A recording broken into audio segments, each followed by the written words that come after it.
Chapter 13. The Cost of the Pruning. The silence on Mars was total. The crimson fire was gone. The purple lightning had vanished. All that remained was the biting, sub-zero wind howling through the fresh canyons of the fractured planet, carrying away the gray ash of the Lord of Apocalypse. Goku stood motionless in the center of the glass-bottomed crater. His breathing, once a terrifying roar, had slowed to a ragged, wet gasp. The right side of his face was a mask of exposed bone and raw muscle, his orange eye torn completely to the waist, his skin painted in a sickening mixture of his own bright crimson blood and Darkseid's thick, dark ichor. He slowly looked down at his hands. They were trembling, not from the adrenaline of battle, but from the sudden, agonizing crash of a mortal body that had just forced its way through the absolute limits of divine destruction. "My lord!" Vedoseal's voice was gentle, lacking its usual playful cadence. She stepped closer, her staff casting a warm, white light over his broken form. Goku didn't answer. The silver in his eyes didn't just fade, it shattered. His eyelids grew impossibly heavy, the berserk rage that had sustained his broken frame evaporating into nothingness. His knees buckled. Thud, the new god of destruction, hit the Martian dust, sliding into the dark stains of the battlefield. He was completely out cold, his breathing shallow, his body entering a state of deep, traumatic hibernation to keep his soul from leaking out of his wounds. Vedoseal sighed softly, a look of profound, maternal pity crossing her elegant features. She tapped her staff against the ground once. A sphere of pristine, shimmering white energy enveloped Goku's broken body, lifting him gently into the air. "You fought like a mortal, fell like a beast, and conquered like a god," she whispered, looking up at the sky where the watchtower hovered in distant orbit. "I suppose it is time to show the neighbors what they bought into." With a soft chime, the angel and the unconscious destroyer vanished from the red planet. The watchtower, observation deck. In the main command hub of the Justice League, nobody was sitting down.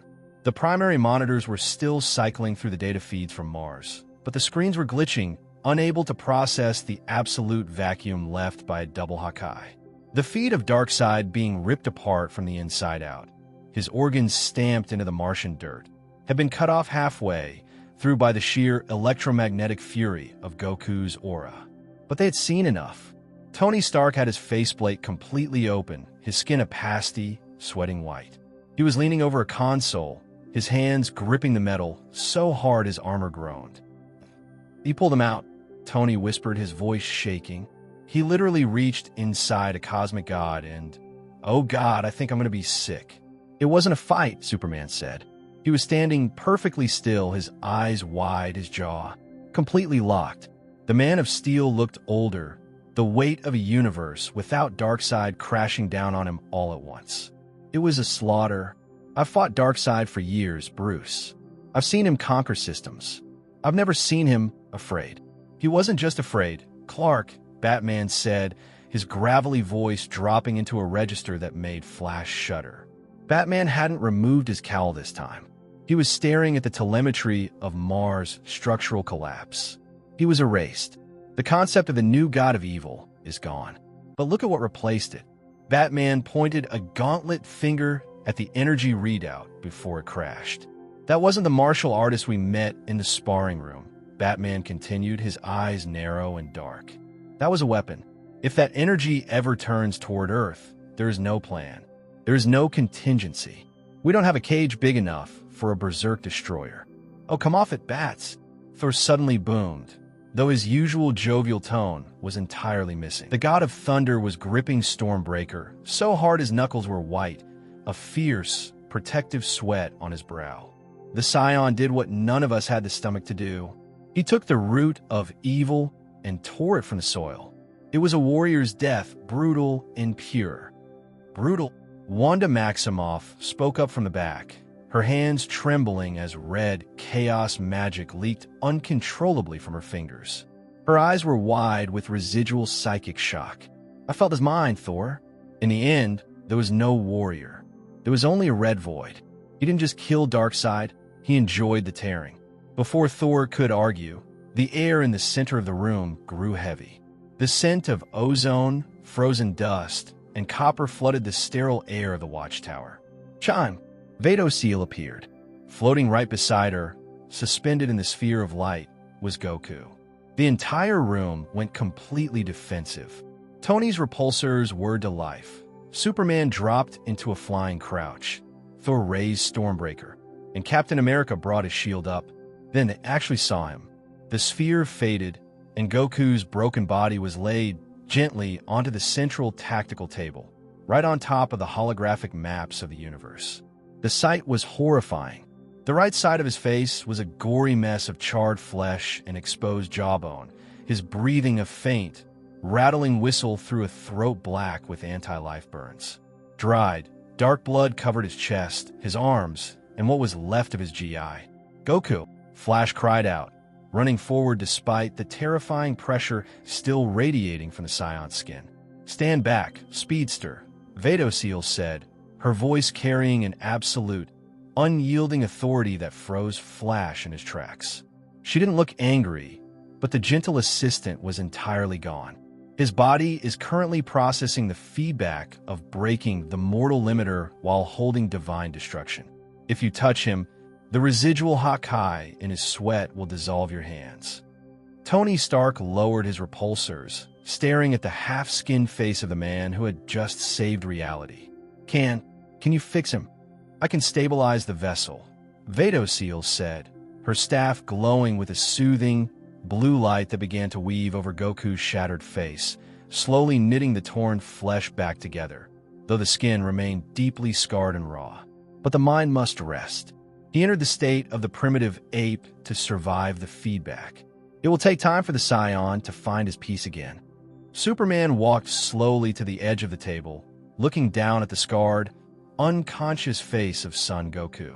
The fear in the room was palpable. Tony was shivering, Batman was already coding a dozen new scanners, and even Deadpool was sitting quietly in the corner, his tacos forgotten. But as Superman watched the slow, painful rise and fall of Goku's chest, the heavy worry in his heart turned into something else. Respect, and a profound, terrifying pity. "He did this for us," Superman whispered, looking around at the gathered heroes of Earth. "He took all that rot upon himself, so we wouldn't have to. He took the throne, Kal-El," Batman said quietly, standing beside him, his gaze fixed on the violet sparks still dancing around Goku's bloody fingers. "And now, the universe knows exactly who is sitting in it." Far away, beyond the rim of the galaxy, the dark sectors remained quiet. The parademons had fled. The war engines of apocalypse were silent. The garden had been pruned with a bloody, merciless edge.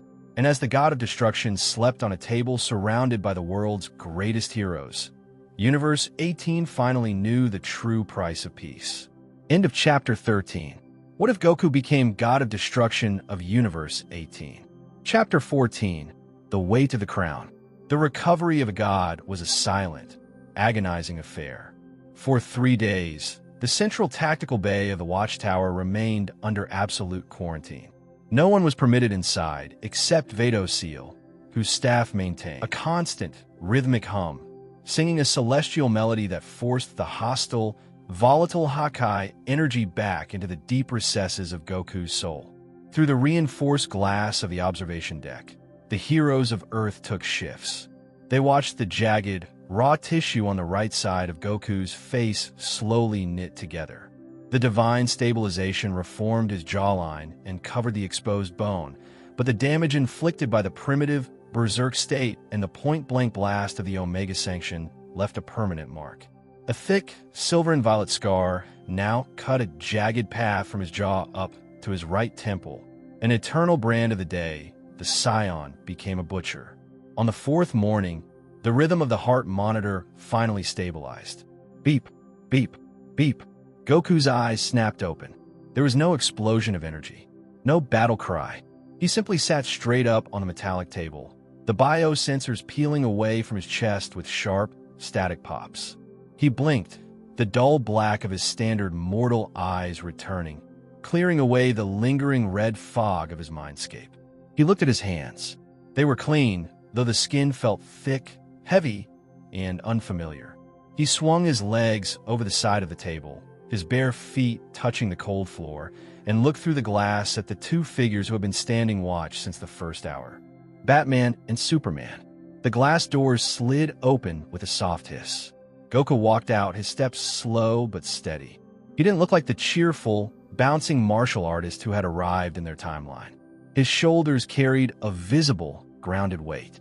Superman took a cautious step forward, his eyes searching Goku's face. "Goku, are you back?" Goku looked at Clark, then reached up with his right hand, his fingers tracing the rough, raised edges of the silver scar on his face.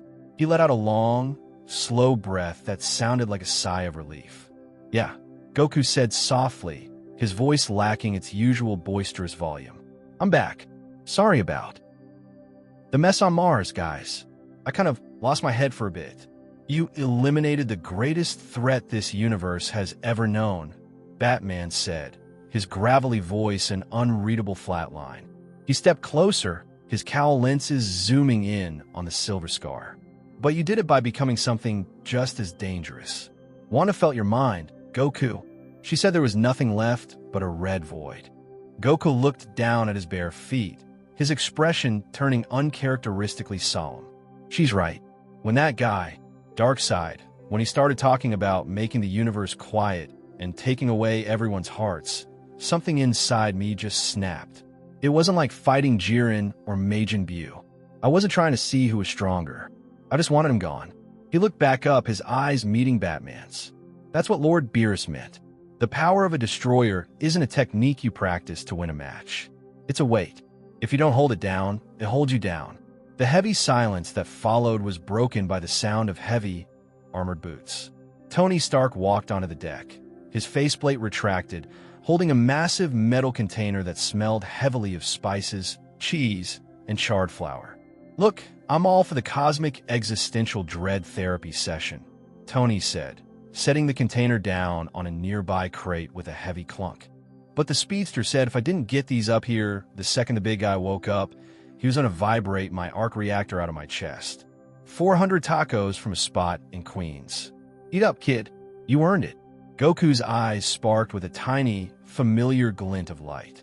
A small, tired version of his old grin broke across his scarred face. "Wow, thanks, Tony. I feel like I haven't eaten in a year." As Goku practically dove into the container, the heavy, suffocating tension that had gripped the watchtower for days finally began to dissipate.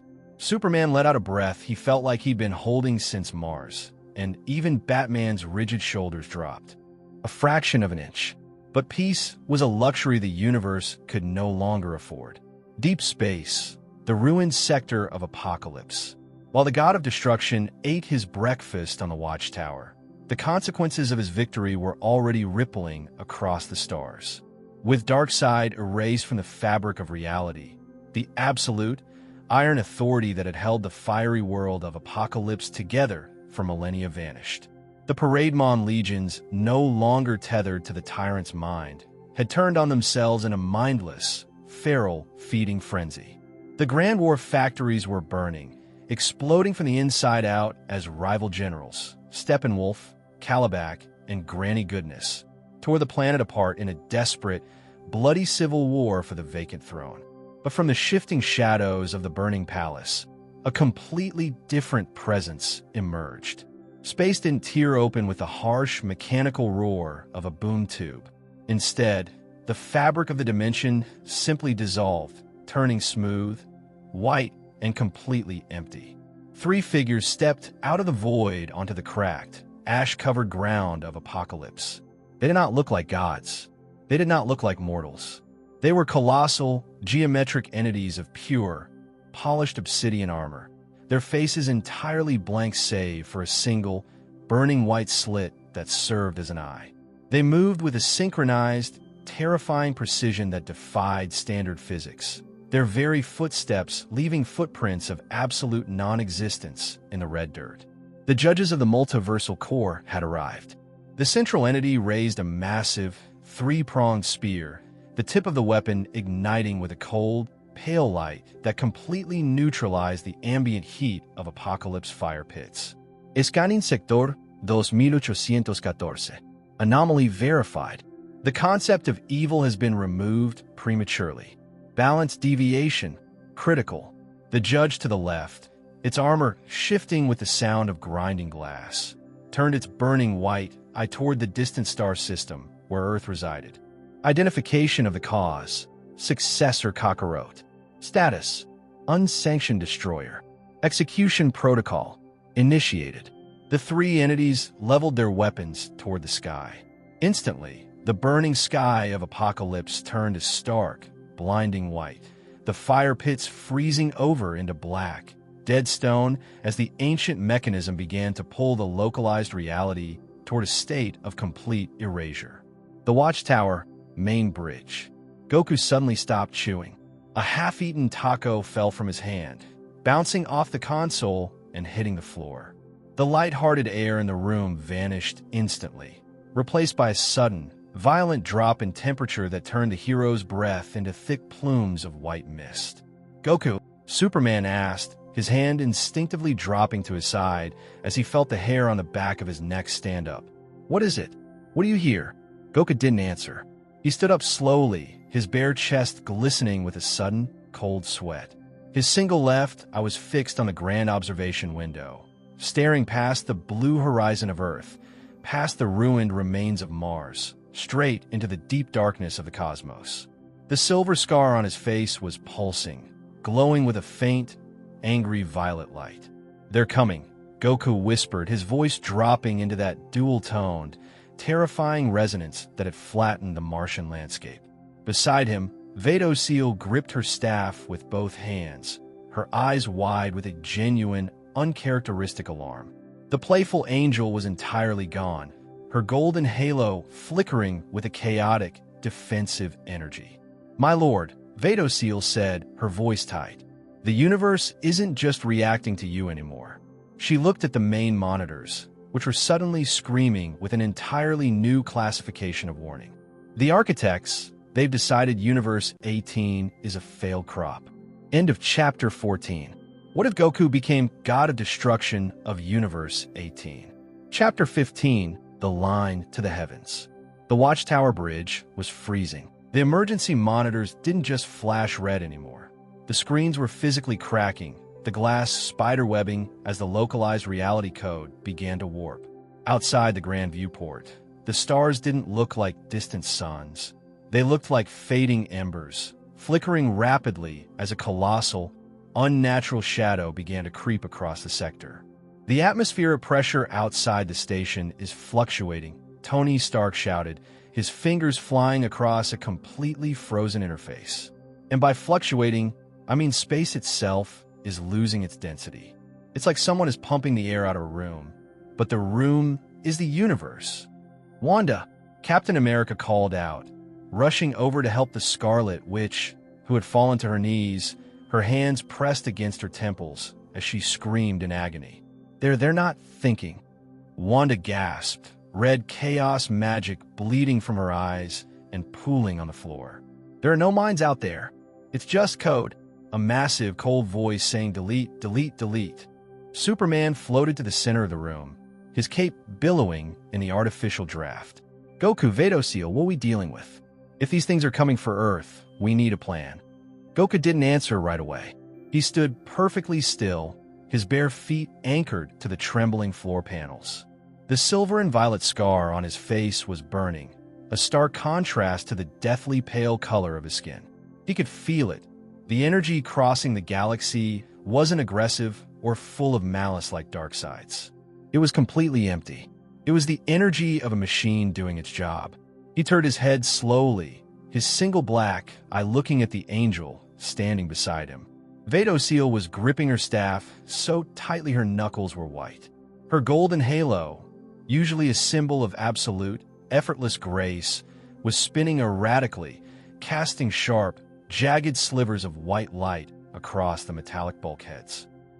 "They have bypassed the cosmic courts," Seal whispered, her voice carrying a rare, trembling note of genuine dread.